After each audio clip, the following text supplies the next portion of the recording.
The medical bay smelled like antiseptic and fear.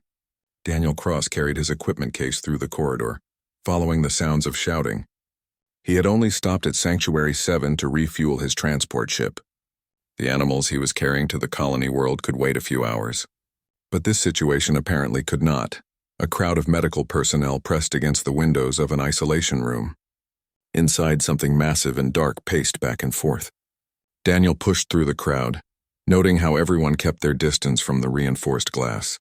These were doctors and nurses who treated beings from 100 different worlds, yet they looked terrified. "What's the situation?" Daniel asked a tall bird-like creature wearing a medical coat.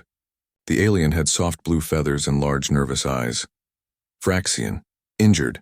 Dangerous," the doctor said quickly. His translator device made his words choppy and quick. "We cannot treat. Too much risk."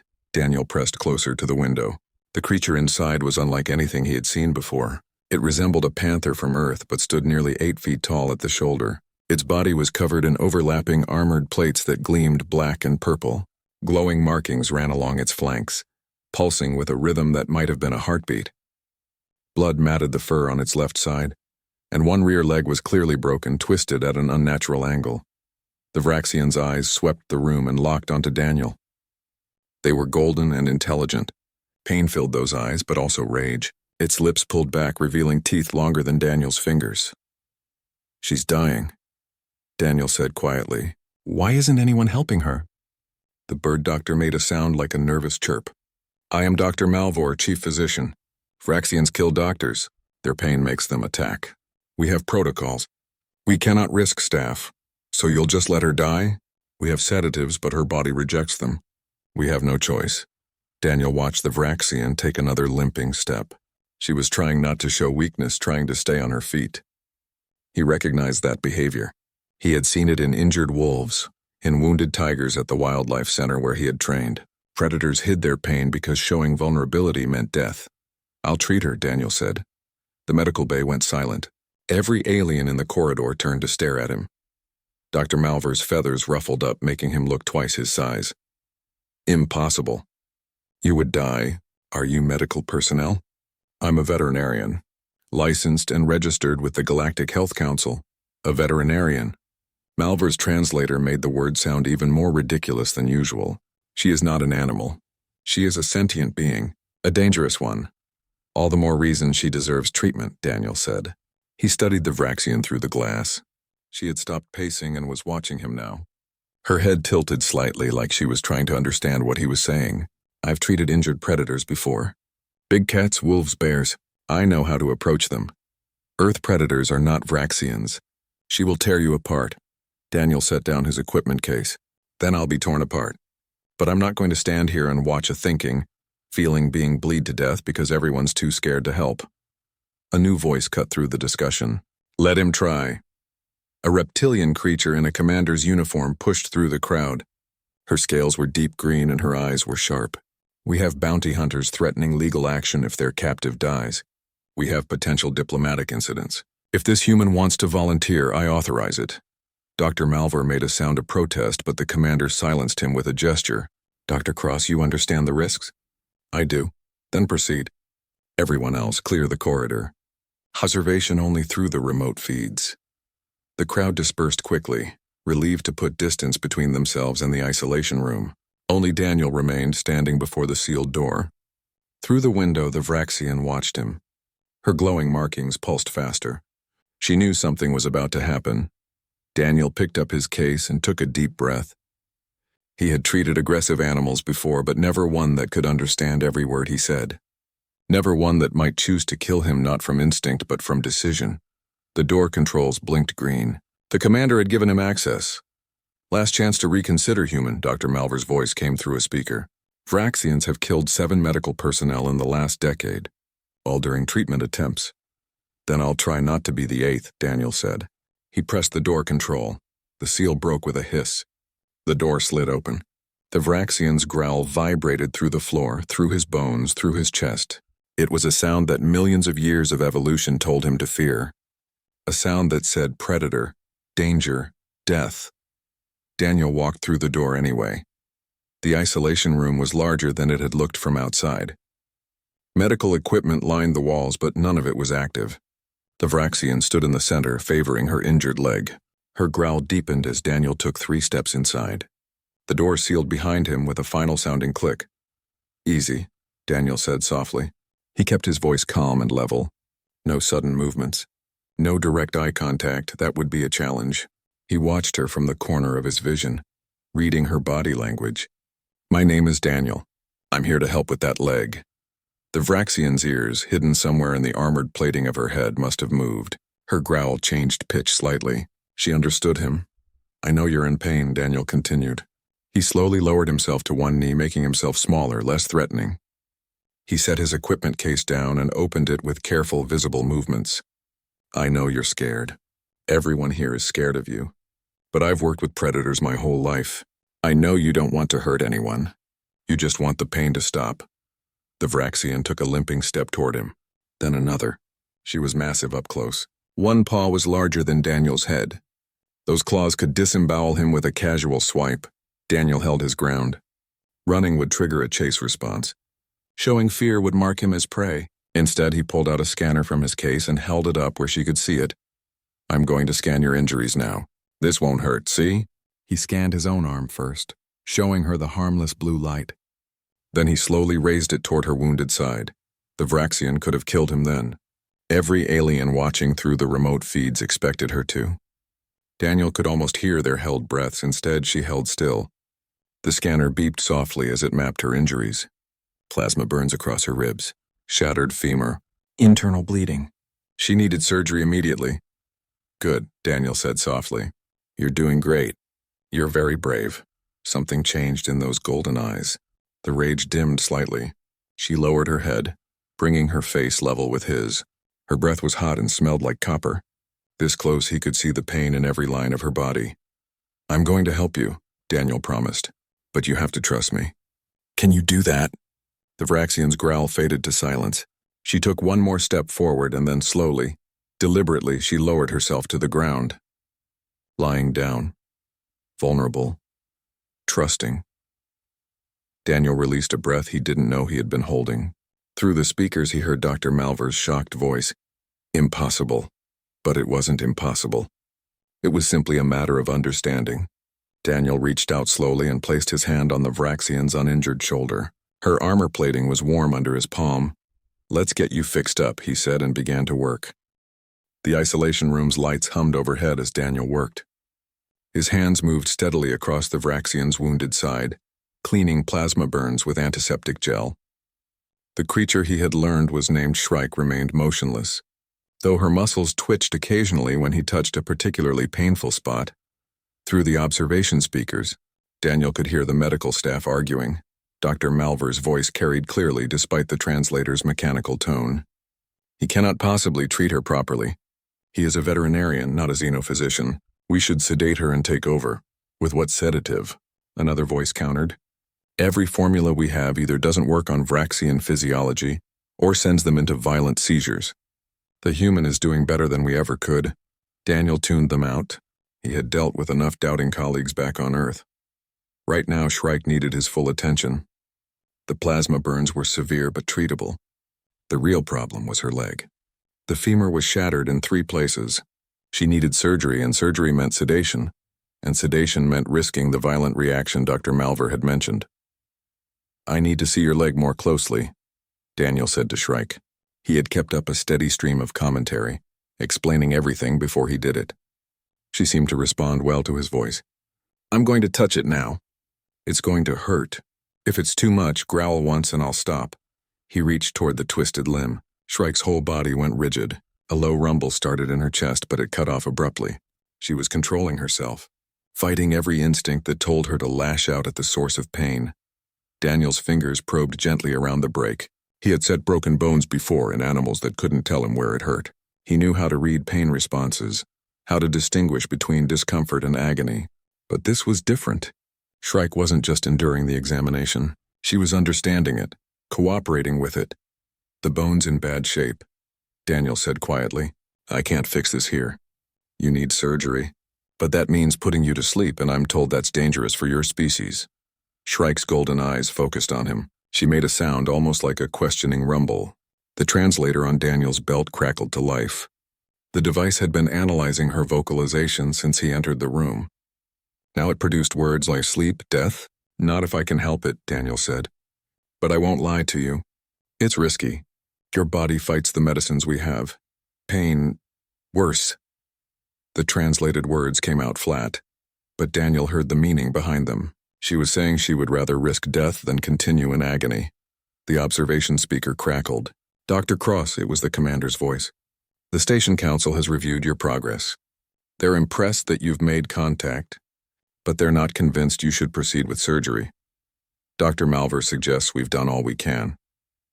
Daniel stood up carefully, moving away from Shrike so she wouldn't feel threatened by his sudden movement. He walked to the communication panel on the wall. Commander, with respect, we haven't done nearly enough. This patient needs surgery. Without it, she'll die slowly and painfully. The risk to you is too great. If she wakes during surgery, if the sedatives fail, then I'll handle it, Daniel interrupted. I've performed surgery on aggressive animals before. I know the protocols. Dr. Malver's voice cut in. This is not your primitive Earth. We have galactic medical standards. Station protocol states that dangerous predators who cannot be safely treated should be humanely euthanized. The words hit Daniel like a physical blow. You want to kill her? She's not an animal, doctor. She's a person who's done nothing wrong except get injured. She is a Vraxian. They are hunters. Killers. This one was captured by bounty hunters for a reason. Actually, the commander's voice was thoughtful. The bounty hunter's report states she was defending a settlement of farmers from raiders. She fought off 6 attackers before she was wounded. The farmers tried to help her, but she collapsed before they could provide aid. The bounty hunters found her unconscious. Silence filled the channel. Daniel looked back at Shrike. She was watching him, understanding that her fate was being decided. There was no anger in her eyes now, just resignation. She had expected this. Expected to be thrown away because she was dangerous, because she was feared. Daniel made his decision.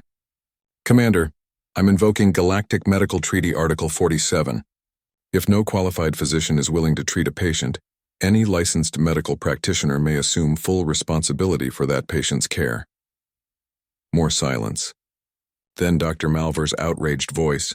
You cannot be serious. That article was written for emergency field conditions, not for situations where doctors refuse to help because they're scared, Daniel said. Seems exactly right to me. I'm licensed. I'm qualified. And I'm willing. Commander? A long pause. Then, Article 47 is valid. Dr. Cross, you have authority to proceed. But understand, if anything goes wrong, you bear full responsibility. I understand. And you'll need to operate alone. No member of my staff will assist you. Daniel had expected that. Fine. I'll use the automated systems. He cut the communication and turned back to Shrike. She had raised her head, watching him. Alone? The translator crackled. They abandon? They're afraid, Daniel said. He walked back to her and knelt down again. But I'm not going anywhere. We're going to get through this together. For the first time since he had entered the isolation room, Shrike made a sound that wasn't a growl or a rumble. It was softer, almost questioning. The translator rendered it as why. Why, help? Daniel considered the question. Why was he risking his life for a creature he had just met? Why was he going against every medical professional on the station? The answer was simple, even if the reasoning wasn't. Because back on my world, we almost destroyed the predators that shared our planet with us. Wolves, tigers, lions. We feared them, so we hunted them nearly to extinction. By the time we realized what we were doing, we had almost lost something irreplaceable. We learned eventually that predators aren't monsters. They're just trying to survive like everyone else. He placed his hand on her armored shoulder again. You're not a monster, Shrike. You're a person who got hurt doing something brave. You deserve the same care as anyone else. Shrike's eyes closed slowly, then opened again. On Earth, that was how cats showed trust. Daniel hoped it meant the same thing for Vraxians. The surgery will take several hours, he continued. I'll need to use every sedative option available and hope one of them works. If you wake up during the procedure, I need you to stay as still as you can. I know it will be hard. I know your instincts will tell you to fight, but I need you to trust me. Trust, Shrike repeated through the translator. Doctors, before hurt, cage, cell. Daniel's jaw tightened. So that was why Vraxians attacked medical personnel. They had been betrayed before. Captured, sedated, and sold to whoever wanted an apex predator for fighting rings or worse. I won't do that, Daniel said firmly. I promise you, Shrike. I will fix your leg, and when you're healed, you'll walk out of here free. You have my word. She studied him for a long moment. Then slowly, she lowered her head until it rested on the ground, submitting to treatment, trusting a stranger because she had no other choice. Daniel stood and began preparing the surgical suite. The automated systems would handle most of the technical work, but he would need to guide every step. He loaded every sedative formula in the station's database, hoping at least one would work without killing her. As he worked, he talked to Shrike, keeping his voice steady and calm. He told her about Earth, about the animals he had treated, about a tiger named Raja who had trusted him enough to let him remove an infected tooth without sedation. He told her about Luna, a wolf who had been so terrified of humans that it took 3 months before she would eat from his hand. Shrike listened to all of it. Her glowing markings pulsed slower now, a sign that she was calming down. When Daniel approached with the first sedative injector, she didn't flinch. The needle slid into her shoulder and Daniel waited. 5 minutes, 10. Her eyes remained open, alert. The sedative wasn't working. He tried another formula, then another. On the 4th attempt, Shrike's eyes finally began to drift closed. Her breathing slowed. The glowing marks dimmed. That's it, Daniel said softly. Rest now. I've got you. He moved her carefully onto the surgical platform and activated the medical AI. Holographic displays surrounded them, showing every detail of her injuries. Daniel took a deep breath and picked up the first surgical tool. All right, he said to the empty room, to the aliens watching through remote cameras. To himself. Let's save a life. The surgery began. Blood pressure dropping. The surgical AI's voice was calm and mechanical. But the flashing red alerts on the holographic display told a different story. Shrike was dying on the table. Daniel's hands moved without hesitation, applying pressure to the internal bleeding while the AI deployed microscopic repair drones. 3 hours into surgery, and everything that could go wrong had gone wrong. The sedative was wearing off faster than expected. Shrike's unique metabolism was fighting every medication he used. Her body temperature was spiking, a stress response that could cook her organs from the inside. Administering coolant to the patient's core, the AI announced. Tubes extended from the surgical platform, wrapping around Shrike's massive body. Her temperature dropped 2 degrees, then climbed again. Through the observation feed, Daniel could hear the medical staff arguing. Dr. Malver's voice cut through the rest. Her system is rejecting everything. We should terminate the procedure. Euthanasia is the humane option now. Daniel gritted his teeth. Shut off that feed, he told the AI. I need to concentrate. The voices cut off, leaving him alone with the sounds of medical equipment and Shrike's labored breathing. He studied the displays, looking for anything he had missed. The shattered femur was mostly repaired, held together by biocompatible pins that the AI had placed with perfect precision. The plasma burns were healing under synthetic skin grafts, but none of that mattered if her body shut down from stress. Daniel thought back to his work on Earth. He had once treated a polar bear with a similar stress response. The bear's heart rate had climbed so high that sedation became dangerous, and consciousness meant the bear would attack anything nearby. The solution had been counterintuitive. Reduce the sedation, let the animal wake slightly, and use behavioral calming techniques instead of chemical ones. It was insane. But everything else had failed. AI, reduce sedation by 30%, Daniel ordered. Warning, patient consciousness will increase significantly. Aggressive behavior likely. I know. Do it anyway. The sedative levels dropped. Within seconds, Shrike's body tensed. Her eyes cracked open, unfocused and wild. A growl built in her chest, vibrating through the surgical platform. Those massive claws extended, scraping against metal. Daniel moved into her field of vision, letting her see him clearly. Shrike, he said firmly. You're safe. You're in surgery. I need you to stay still. Her golden eyes tried to focus on him. The growl continued, but there was confusion in it now, not just rage. She was caught between consciousness and sedation, between instinct and understanding. I know it hurts, Daniel continued, keeping his voice steady. I know you want to move, but if you move now, I can't fix your leg. Stay still for me, just a little longer.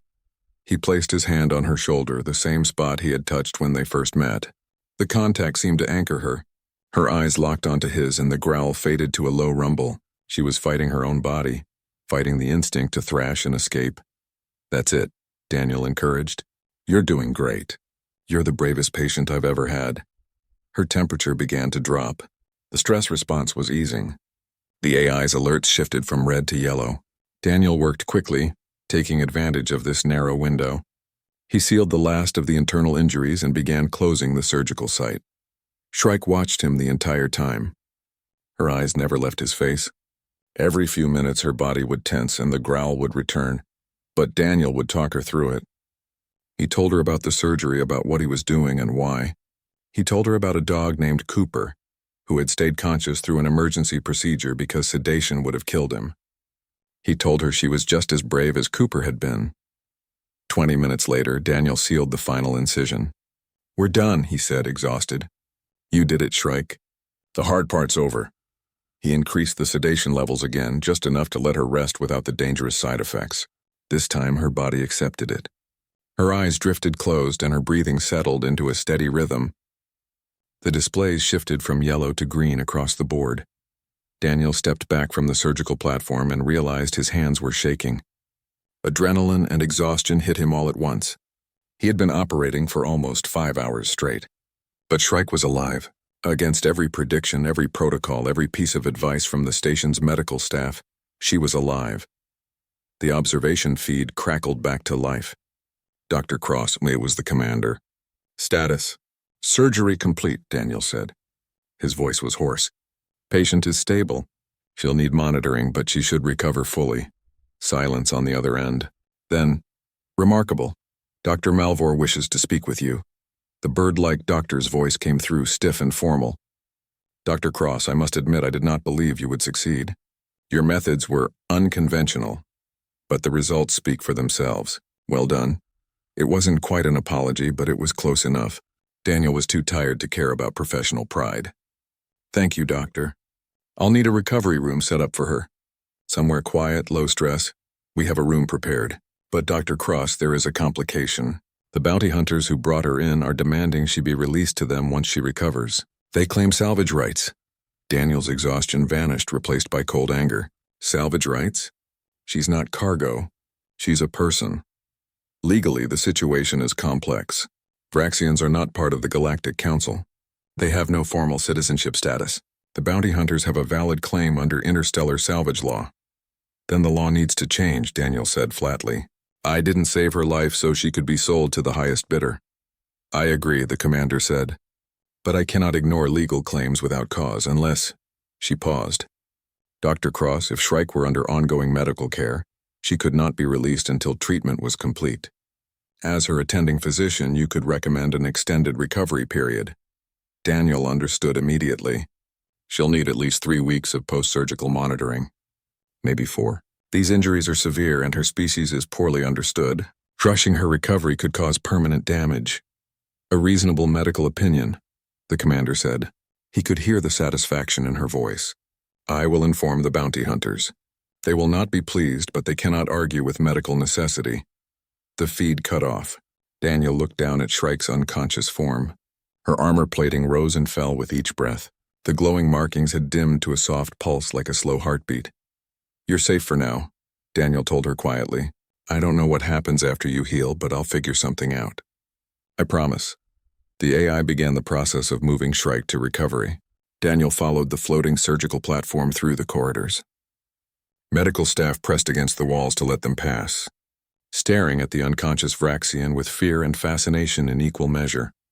The recovery room was isolated from the main medical bay, reinforced and secure. Daniel helped settle Shrike onto a specialized bed that adjusted to support her massive frame. He checked her vital signs one more time, then set up monitoring equipment. If anything changed, he would be alerted immediately. As he turned to leave, Shrike's eyes opened slightly. She was barely conscious, still mostly sedated.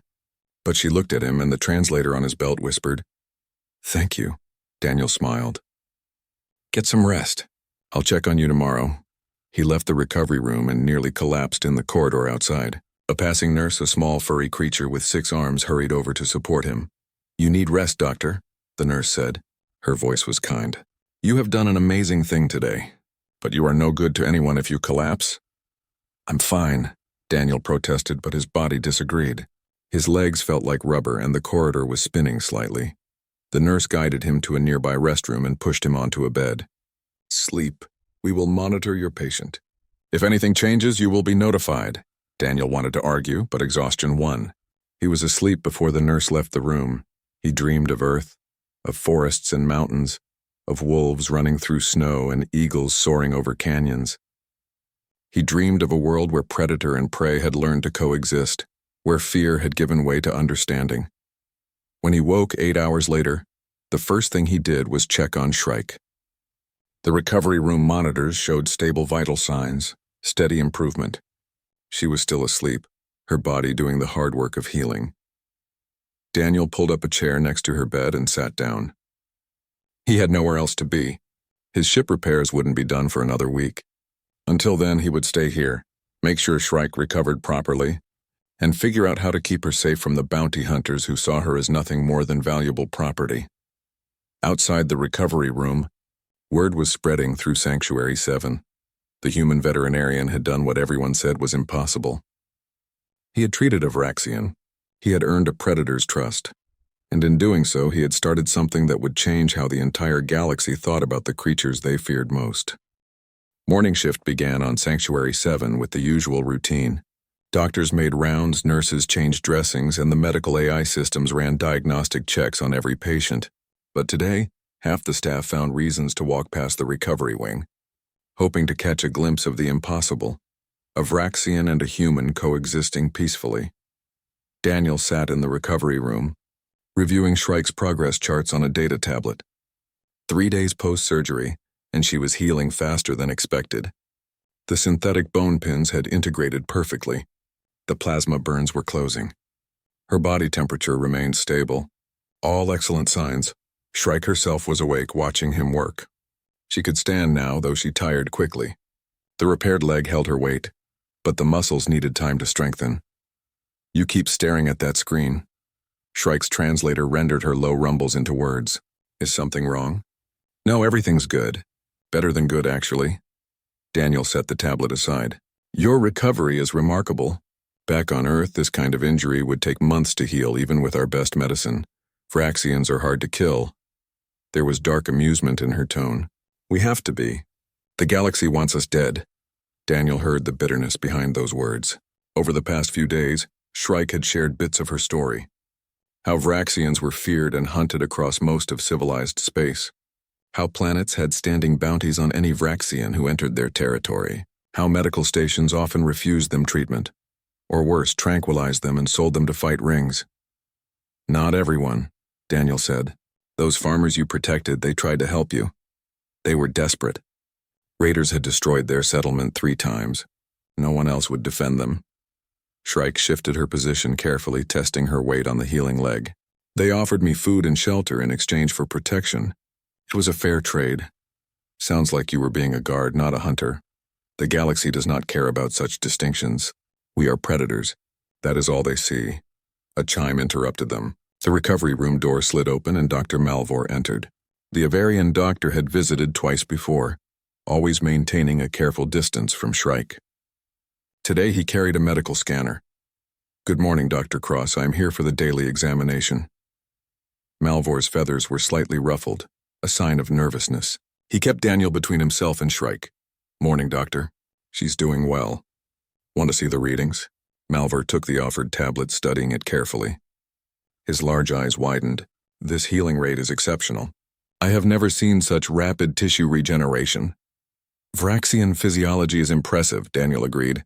Their predator evolution includes accelerated healing. Makes sense, really. A hunter can't afford to be injured for long. Malvor glanced at Shrike, then quickly away.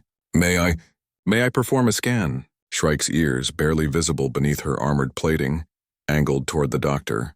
You are afraid? It wasn't a question. Malvor's feathers ruffled more. Yes, your species has a dangerous reputation. So does yours, Shrike replied. Avarians once hunted Vraxians for sport. Your people mounted our heads as trophies. Malvor went very still. That was centuries ago. before we achieved spaceflight. We have changed, have you? You would have let me die rather than treat me. The recovery room fell silent. Daniel felt the tension like a physical thing. He was about to intervene when Malvar did something unexpected. The doctor stepped forward out from behind Daniel and faced Shrike directly. You are correct. I let fear override my medical oath. That was wrong. Malvar's translator made his words sound formal, but there was genuine emotion behind them. Dr. Cross showed me that my fear was unjustified. Or rather that it was based on prejudice, not fact.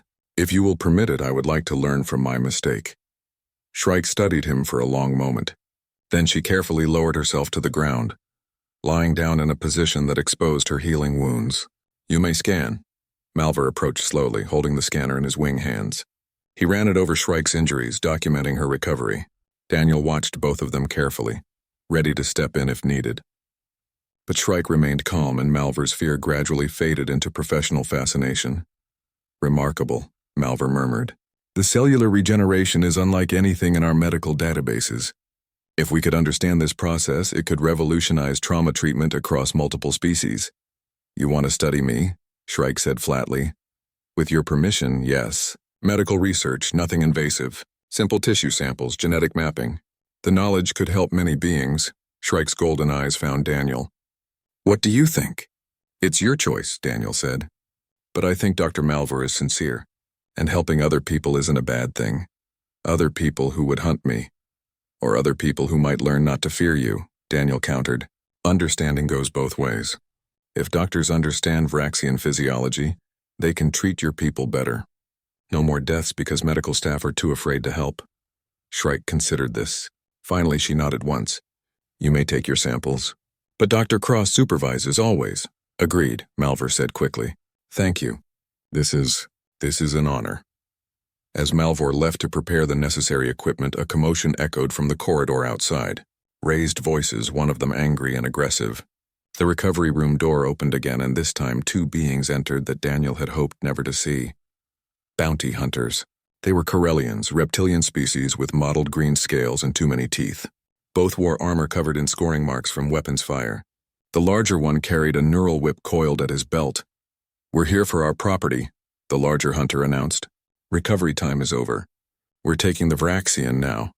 She's still healing, Daniel said, standing up and placing himself between the hunters and Shrike. She needs at least another week of treatment. Not according to the medical scans we received. She's walking, she's conscious. That's healthy enough. The hunter pulled out a control device. We have a buyer waiting. Science facility wants a live Vraxian for behavioral studies. Paying premium rates. Daniel felt cold anger settle in his gut. She's not cargo. She's a patient under my care, and I decide when she's ready for release. You're a human. The second hunter laughed, showing far too many teeth. No authority here. Station commander already confirmed our claim is legal. We're taking her. Shrike rose to her feet behind Daniel. Her movements were smooth despite the recent surgery. The growl that emerged from her chest made both hunters step back. Try, she said simply. The larger hunter's hand moved toward his neural whip. Daniel moved faster, stepping fully in front of Shrike.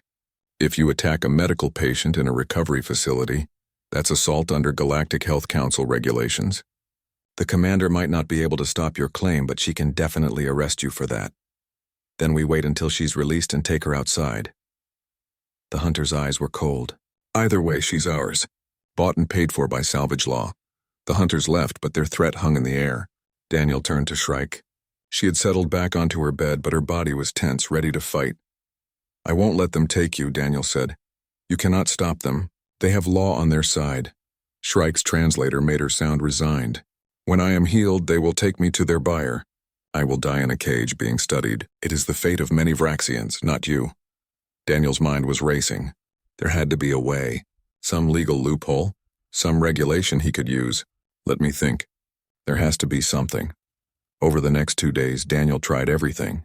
He contacted the Galactic Health Council, arguing that Shrike needed extended care. They sympathized but confirmed that salvage law superseded medical custody once a patient was stable. He researched Vraxian legal status only to confirm what he already knew. Vraxians had no citizenship anywhere, which meant they had no legal protections. He even tried to buy Shrike's freedom from the bounty hunters.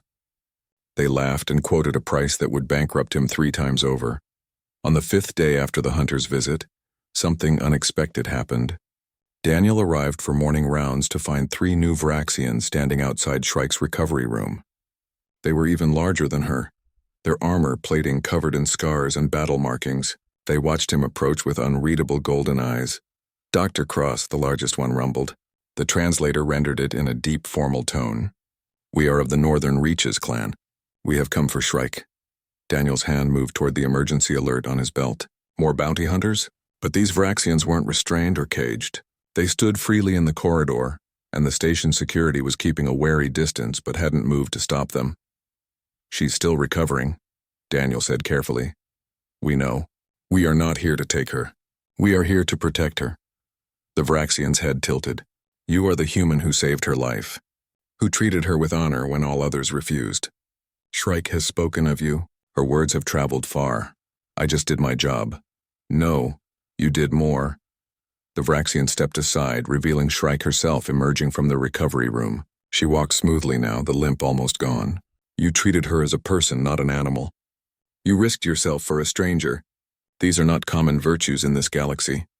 Shrike moved to stand beside her clan members. She looked at Daniel and something passed between them. Understanding, gratitude, regret. "The bounty hunters?" Daniel asked. "Will be compensated for their claim and sent away. We take care of our own." The lead Vraxian's voice held finality.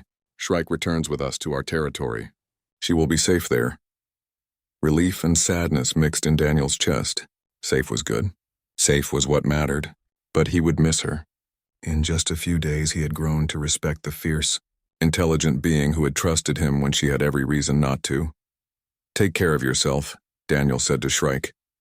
"You showed this station that Vraxians are not monsters," Shrike replied. "That matters more than you know. Thank you, Daniel Cross." The Vraxians left together, walking through corridors where medical staff now watched with curiosity instead of terror. Daniel stood in the empty recovery room, feeling the weight of everything that had changed. Dr. Malver found him there an hour later. "They are gone." "Yeah, you are sad," Daniel nodded. "But she's safe. That's what matters. Perhaps." Malver's feathers ruffled, and what Daniel had learned was his thinking gesture.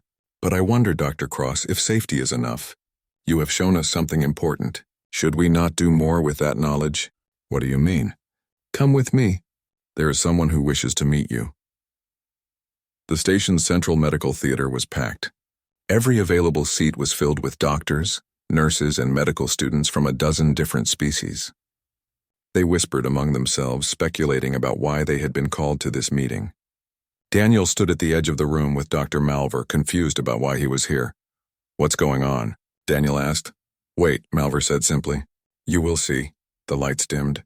A holographic display activated at the center of the theater, showing the rotating emblem of the Galactic Health Council.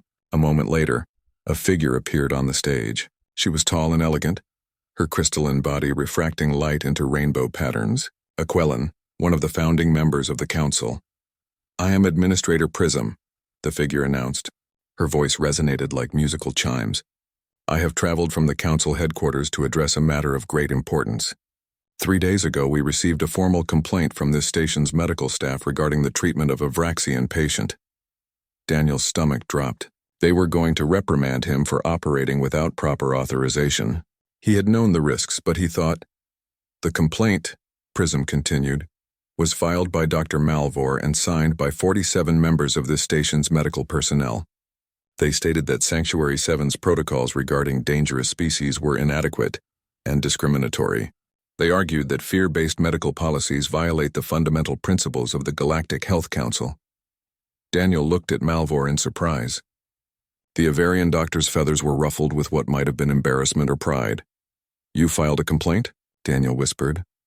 "After watching your work, I realized our protocols were wrong. Many others agreed." Malvor's large eyes focused on the stage. "Listen." Administrator Prism's holographic form shifted, displaying medical data. The council reviewed the case thoroughly. "We examined Dr. Daniel Cross's treatment of the Vraxian patient, his methods, and his results. We also reviewed the station's refusal to provide care based solely on species classification." She paused, her crystalline features somehow conveying disapproval. The Council has ruled that Sanctuary 7's protocols violated our core charter. Medical care cannot be denied based on fear or prejudice. Murmurs rippled through the audience. Some sounded relieved, others sounded worried. However, Prism continued, the Council also recognizes that treating dangerous species requires specialized knowledge that most medical personnel lack. Dr. Cross succeeded where others would have failed because he understood predator behavior from his work on Earth. This suggests a solution. The holographic display changed, showing images of various predator species from across the galaxy. Vraxians, thorns, razorbacks, manticores, dozens of species that most civilizations feared. The Galactic Health Council is establishing a new medical specialty, interspecies behavioral medicine. This program will train doctors to treat patients from species considered dangerous or difficult. The curriculum will include xenopsychology, predator behavior, and advanced threat assessment. Prism's gaze seemed to focus on Daniel, though it was probably just the hologram's programming. Dr. Daniel Cross has been asked to develop and lead this program. The theater erupted. Some beings applauded. Others shouted objections.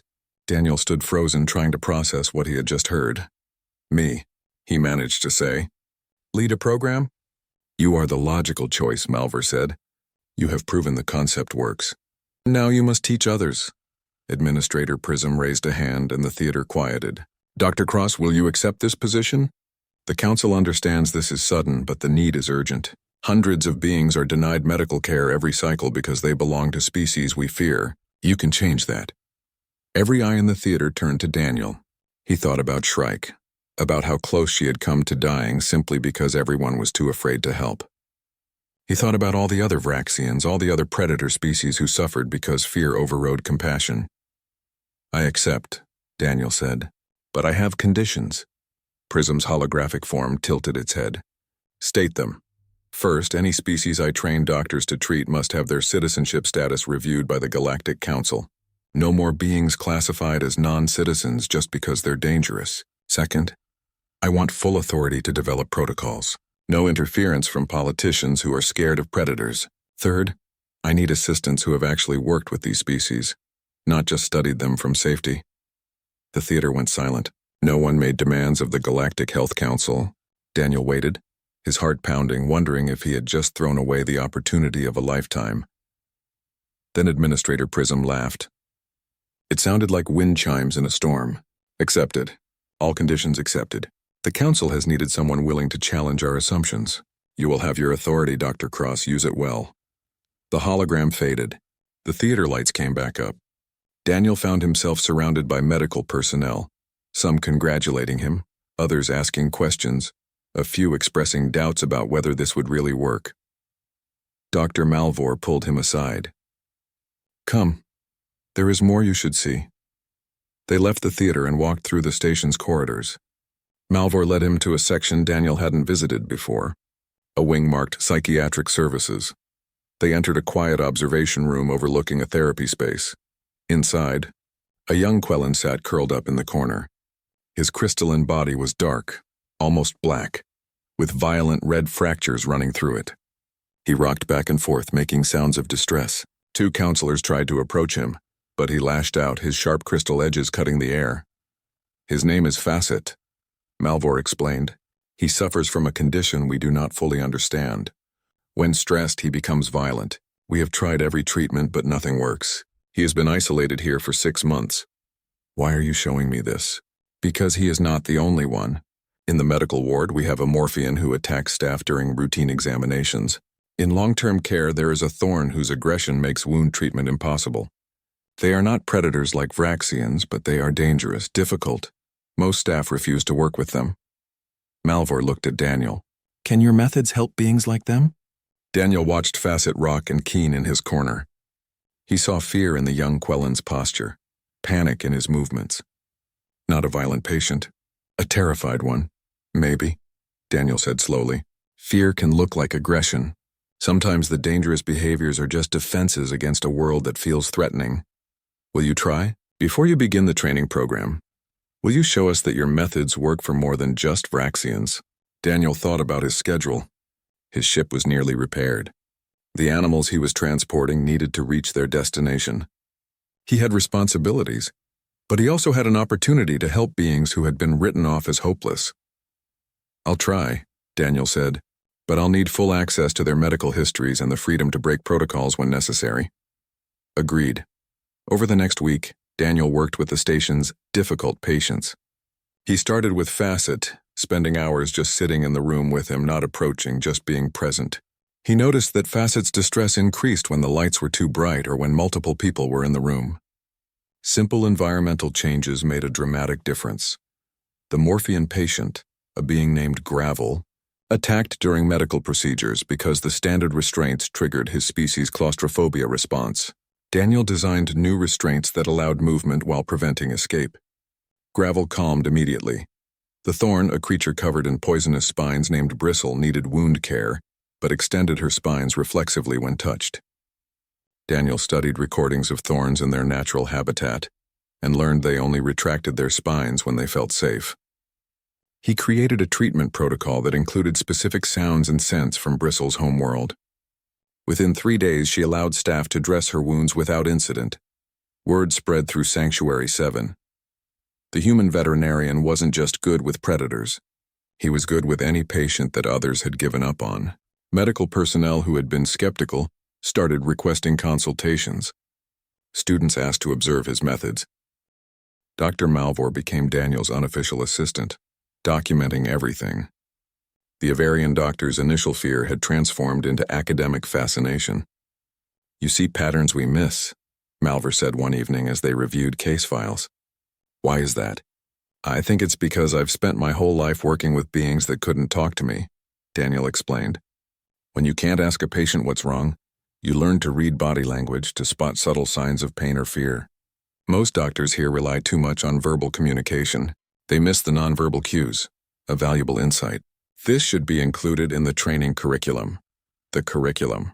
Daniel had been avoiding thinking about it. Building a training program from scratch felt overwhelming. But every day, he received messages from doctors across the galaxy asking when they could enroll. The demand was massive. 2 weeks after Administrator Prism's announcement, Shrike returned to Sanctuary 7.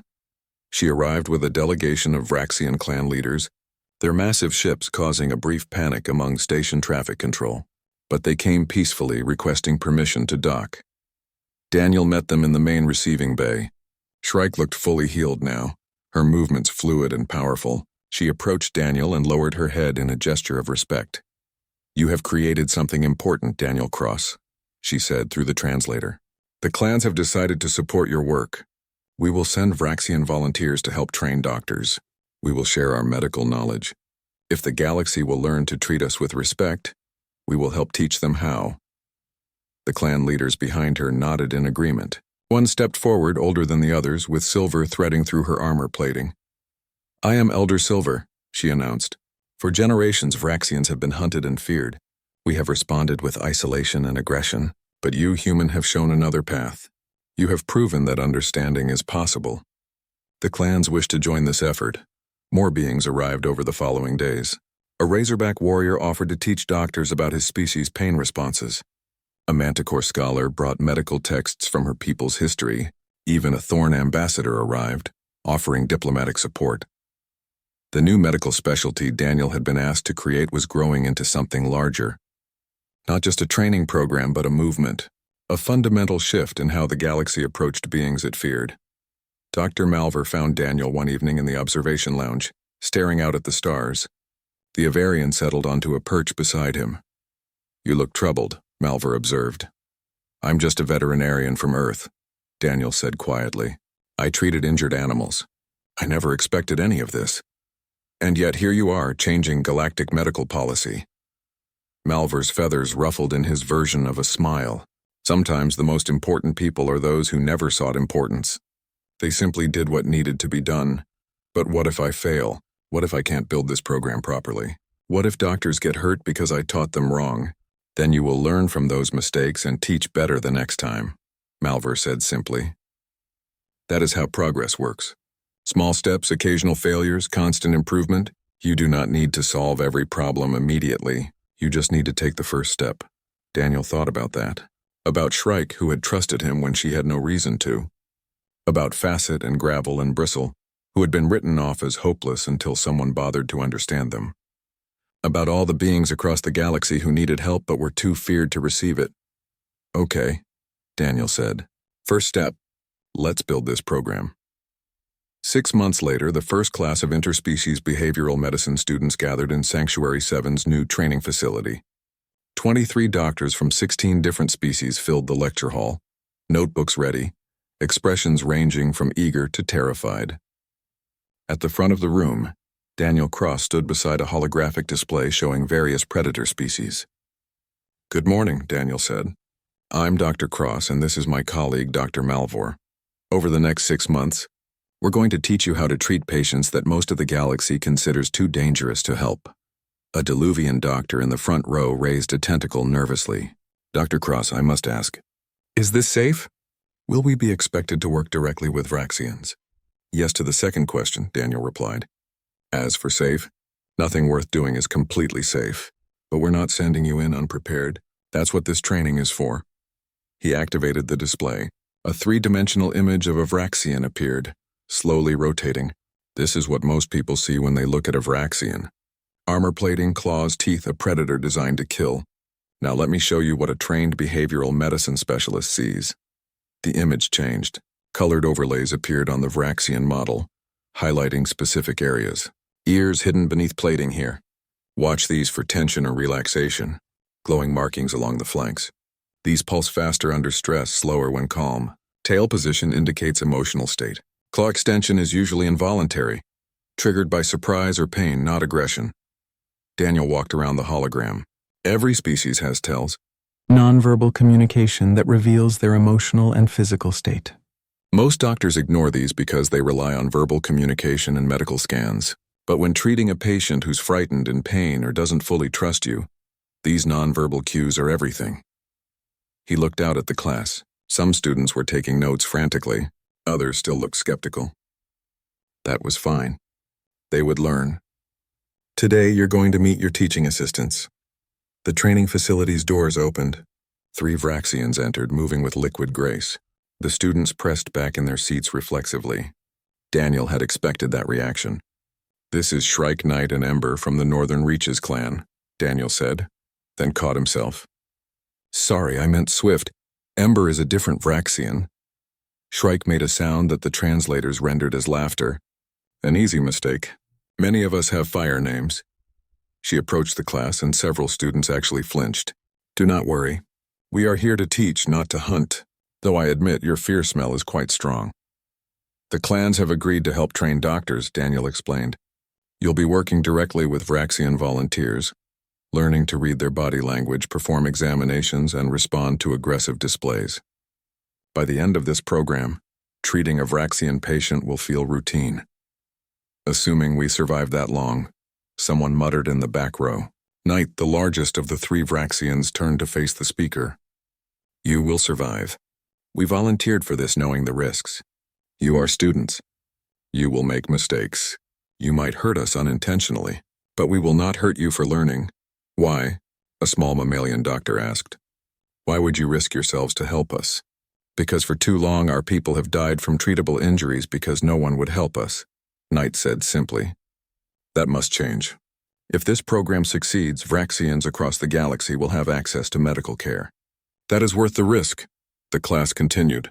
Daniel walked the students through basic predator psychology, using the Vraxians as living examples.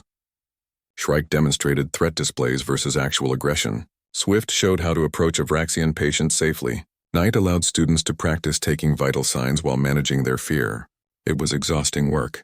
Several students dropped out after the first week, unable to overcome their terror. But most stayed, and Daniel watched them gradually transform. Fear became understanding. Understanding became confidence. By the end of the first month, students who had been terrified to enter the same room as a Vraxian were performing mock medical procedures with minimal supervision. Dr. Malvor taught the theoretical components: xenopsychology, species-specific pain responses, evolutionary adaptations. The Avarian doctor had thrown himself into the research with enthusiasm. His papers on predator behavior were already being cited by institutions across the galaxy. One afternoon, Daniel found Malvor in the staff lounge looking troubled. Problem? Daniel asked. I received a communication from the Quellan embassy. They want to know if our program can help with Facet. Malvar's feathers were flat against his body, a sign of concern. He has improved, but he still has episodes. They are asking if we can develop protocols for treating mentally ill patients from crystalline species. Daniel thought about Facet, who was doing better, but still struggled. That's beyond our current scope. We're focused on predator species. Are we, though? Malvar tilted his head. You have been teaching students to read nonverbal communication, to understand fear-based aggression, to see past dangerous behaviors to the frightened being beneath. Those skills apply to many situations, not just treating predators. Daniel realized Malvar was right. The methods he had developed for Shrike worked because they were based on fundamental principles: observation, patience, understanding. Those principles could help any patient, regardless of species. We'd need additional expertise, Daniel said slowly. Psychiatric specialists, therapists who work with trauma. I know several who would be interested. Malvar's feathers perked up. This program could become something larger. Not just treating dangerous species, but treating any patient that traditional medicine has failed to help. The idea took root. Daniel and Malvar expanded the curriculum, bringing in new instructors. A Morphean psychiatrist taught classes on trauma response.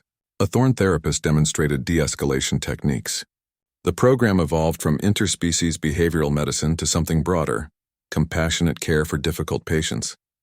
The second class was twice the size of the first. The third was 4 times larger. Medical schools across the galaxy began requesting guest lectures. The Galactic Health Council officially recognized the certification, making it a valuable qualification for any medical professional. But success brought new challenges. Not everyone approved of what Daniel was doing. Conservative medical associations argued that he was putting doctors at risk. Politicians from worlds with anti-predator policies tried to block the program. Some species simply refused to believe that dangerous beings could be treated safely. The criticism came to a head 6 months into the second class. A prominent medical journal published an article questioning the program's safety record. They pointed out that while no students had been seriously injured yet, it was only a matter of time before tragedy struck. Daniel was reading the article in his office when Shrike arrived. The Vraxian had become a permanent fixture at the training facility, working as an instructor and advisor. The naysayers grow louder, Shrike observed, reading over his shoulder. They're not entirely wrong, Daniel admitted. What we're doing is risky. Someone could get hurt. Someone could also die from lack of medical care, Shrike countered. That is the greater risk. You must not let fear stop this work. A chime at the door interrupted them. Dr. Malvar entered, followed by a student Daniel recognized from the current class. The student was a Torlian, a species of floating jellyfish-like beings. She looked agitated, her bioluminescent patterns flashing rapidly. Dr. Cross, there has been an incident, Malvar said. Tell him, Drift. The student's translator crackled as she found her voice. I was practicing examination techniques with Knight. I misread his body language and approached too quickly. He snapped at me. Defensive reflex. I was not hurt, but I panicked and fled the training room. Daniel's stomach dropped. This was exactly what the critics had warned about. Where is Knight now? Refusing to leave the training room, Drift said. He says he has failed as an instructor. That he has proven the critics right. I tried to tell him it was my mistake, not his, but he will not listen. Daniel and Shrike hurried to the training facility. Knight was indeed still in the examination room, lying in the corner with his head on his paws. His glowing markings pulsed slowly, a sign of deep distress. Knight, Daniel said gently. Talk to me. I have ruined everything, the big Vraxian said. His translator made the words flat, but the anguish was clear. I promised I would not hurt students. I broke that promise. You didn't hurt anyone. You had a defensive reflex to a startling approach. That's normal. Normal for a dangerous predator. The critics are correct. We are too risky. This program should end before someone truly gets injured. Daniel sat down on the floor next to Knight. Shrike joined them, pressing her shoulder against Knight's in a gesture of support. Do you know why I started this program? Daniel asked. To help beings like us receive medical care. That's part of it. But the bigger reason is that I believe understanding beats fear. Yes, Vraxians are dangerous.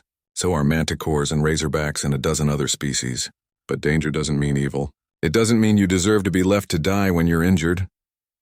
Knight's markings pulsed slightly faster. The galaxy fears us for good reason. The galaxy fears you because they don't understand you, Daniel corrected. Every species has defensive reflexes. Torlians release paralytic toxins when startled. Avarians have razor-sharp beaks. Humans can be violent when threatened.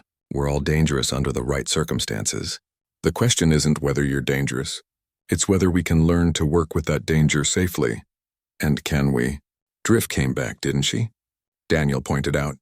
She could have quit the program. Instead, she's out there right now telling Dr. Malver that she wants to continue training. That takes courage. It also takes trust. She trusts that you didn't mean to scare her. She trusts that she can learn to do better. That's what this program is about. Building trust where there was only fear. Knight slowly raised his head. The critics will use this incident as proof. Let them. We'll use it as a teaching moment. We'll develop better protocols for approaching Vraxians during examinations. We'll add more safety training. We'll learn and improve. Daniel stood up. That's how progress works, Knight. We stumble, we adapt, we keep moving forward. The Vraxian considered this. Finally, he rose to his feet. Then I will continue teaching. But I will be more careful. That's all anyone can ask. They left the training room together.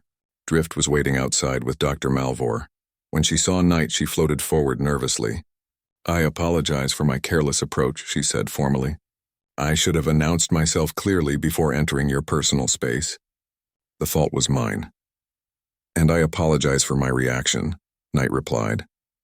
I should have maintained better control. We both have things to learn. Watching them, Daniel felt something settle in his chest. This was what the program was really about. Not just teaching doctors to treat dangerous species, but teaching both sides to see each other as people first. Dangers second. The years that followed proved the program's value. Graduates of the Interspecies Behavioral Medicine program took positions across the galaxy, changing how entire medical systems approached difficult patients. Planets that had refused to treat predator species began opening specialized clinics. The Galactic Health Council updated its core charter to explicitly forbid discrimination based on species classification. Vraxians were granted provisional citizenship status, pending review of their clan territories. Other predator species began similar negotiations. Slowly, the galaxy's most feared beings were becoming part of civilized space rather than outcast from it. Daniel remained at Sanctuary 7, teaching new classes every cycle.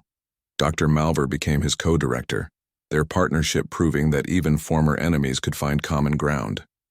Shrike and her clan members continued as instructors, patient and generous with students who were still learning to overcome their fear.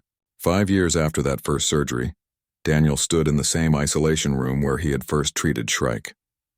But it wasn't an isolation room anymore. The reinforced walls had been replaced with standard medical bay materials. The heavy security door was gone. The room was now just another examination space. A young doctor, a mammalian species Daniel didn't recognize, was performing a routine checkup on a Vraxian patient. The doctor worked confidently, explaining each step, reading the patient's body language, adjusting her approach based on nonverbal feedback. The Vraxian lay calmly, allowing the examination without fear or aggression. It looked routine, normal, exactly what it should have been all along. Dr. Malver joined Daniel in the observation area, 5 graduating classes so far, over 200 certified specialists. The program has exceeded every expectation. It's not enough yet, Daniel said. There are still species being denied care, still places where predators are hunted instead of helped. But there are fewer than before, and there will be fewer still tomorrow and the day after. Malver's feathers ruffled contentedly. You have started something that will outlive both of us. Dr. Cross, that is a worthy legacy. Daniel watched the young doctor finish her examination, watched the Vraxian patient thank her and leave peacefully. 5 years ago, that scene would have been impossible. Now it was becoming commonplace. You know what the best part is? Daniel said. We didn't defeat fear. We just showed people that understanding is stronger, that sometimes the most dangerous thing in the room is our own prejudice, not the being with claws and teeth. A lesson the galaxy needed to learn, Malver agreed. Fortunately, we had a stubborn human veterinarian to teach it. They stood together in comfortable silence, watching as the next patient entered the examination room. Another Vraxian, younger this time, accompanied by what looked like her family. The young doctor greeted them warmly, showing no fear. The family settled in, clearly comfortable in the medical facility. This was the future Daniel had imagined that first day when he walked into Shrike's isolation room. A galaxy where beings weren't judged by what they looked like, but by who they were. Where dangerous didn't mean disposable. Where fear gave way to understanding. It wasn't a perfect future. There were still problems, still prejudices to overcome, still beings who refused to accept that predators deserved compassion. But it was better than before, and it would keep getting better. One doctor at a time, one patient at a time, one changed mind at a time. Somewhere in the station, Shrike was teaching a new class of students. Her clan members were working with researchers to develop better treatment protocols. Former outcasts were becoming teachers, ambassadors, bridges between worlds that had feared each other for centuries. And it had all started because one human had looked at a wounded predator and seen not a monster but a person who needed help. Sometimes that was all it took to change everything. One moment of compassion, strong enough to overcome millennia of fear. Daniel smiled and turned away from the observation window. There was work to do, students to teach, lives to save. The galaxy was slowly learning what he had always known, that the most powerful force in the universe wasn't technology or weapons or even medicine. It was understanding. And with it, anything was possible.